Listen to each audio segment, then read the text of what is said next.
नमस्कार दोस्तों, मैं हूं दिनेश किवोरा। बहुत बहुत स्वागत है आपका इस प्रोग्राम के अंदर। डेली न्यूज़ में हमेशा आपके लिए हम वो नगेट्स लेके आते हैं जो दुनिया में और कहीं आपको नहीं मिलेंगे। बांग्लादेश के अंदर 12 फरवरी को चुनाव हो रहे हैं और वहां पर जमाते इस्लामी और बीएनपी के बीच में कड़ी टक्कर होने जा रही है।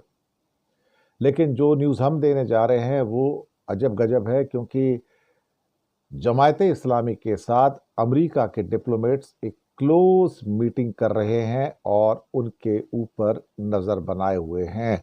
अमेरिका का क्या इंटरेस्ट है जमाते इस्लामी के अंदर साहब? अमेरिका किस पार्टी का समर्थन कर रहा है? क्या वो जमात को आगे लाना चाहता है और बीएनपी को पीछे करना चाहता है? लेकिन अमेरिका के डिप्लोमेट्स उससे संपर्क में है, क्लोज डोर मीटिंग हुई है और एक ऑडियो रिकॉर्डिंग सामने आ गई है। 1 दिसंबर को, 1 दिसंबर को, काफ़ी दिन हो गए हैं, ऑडियो रिकॉर्डिंग अब निकल के आई है।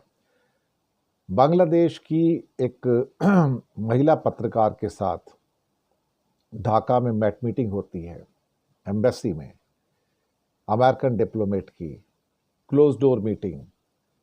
और जहां अमेरिकन डिप्लोमेट बाद में कहते हैं कि बांग्लादेश पूरा इस्लामिक कंट्री बन गया है, और ये भी कहा कि शायद 12 फरवरी के चुनाव में जमाते इस्लामी काफ़ी बेहतर शो करेगी।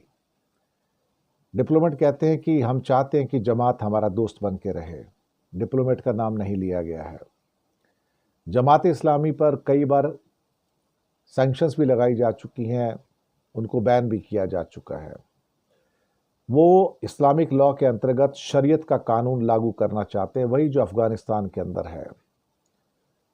लेकिन अब पार्टी कहती है कि नहीं नहीं, हम शरीयत लागू नहीं करेंगे, हम तो भ्रष्टाचार खत्म करेंगे। लेकिन अमेरिका के डिप्लोमेट्स ने कहा है साथ में कि ये बात तो सही है कि पूरा का पूरा बांग्लादेश कट्टर इस्लामिक हो चुका है और जमाते इस्लामी भी अच्छा प्रदर्शन करेगी। लेकिन एक सवाल को लेके ये कहा कि अगर जमात शरीयत को लागू करेगी, तो अमेरिका एक भी दिन का वेट नहीं करेगा और 100% से ज़्यादा का टैरिफ लगा देगा, जो उनके पूरे कंट्री को बर्बाद कर देगा। अब ये जो सारा का सारा जो मसला निकल के आया, ये ऑफ द रिकॉर्ड हुआ सारा का सारा। और फिर ये भी अभी कहा जा रहा है अमेरिका की ओर से कि अमेरिका किसी पॉलिटिकल पार्टी को सपोर्ट नहीं करता है और किसी भी गवर्नमेंट को जो साथ में आएगी उसके साथ काम करने को तैयार है।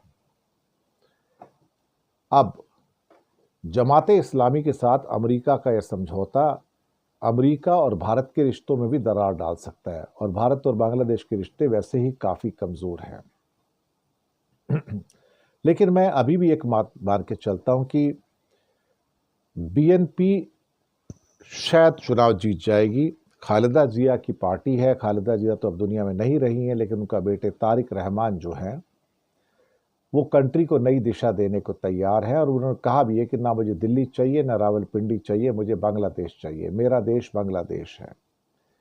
हम भी इंतज़ार करेंगे कि बांग्लादेश में अब ऊंट किस करवट बैठता है। लेकिन हमें लगता है, हो सकता है हम गलत भी हों, कि बीएनपी चुनाव जीत रही है और काफ़ी थंपिंग बड़ी मेजोरिटी से जीत रहेगी, क्योंकि बांग्लादेश के अभी बहुत सारे लोग सेकुलर माइंडेड हैं और वो कट्टर इस्लामिक पार्टी जो शरीयत का लॉ लागू करना चाहती है, जमात इस्लामी, उसको वोट नहीं देंगे या ज़्यादा मात्रा में वोट नहीं देंगे। शुक्रिया आपका।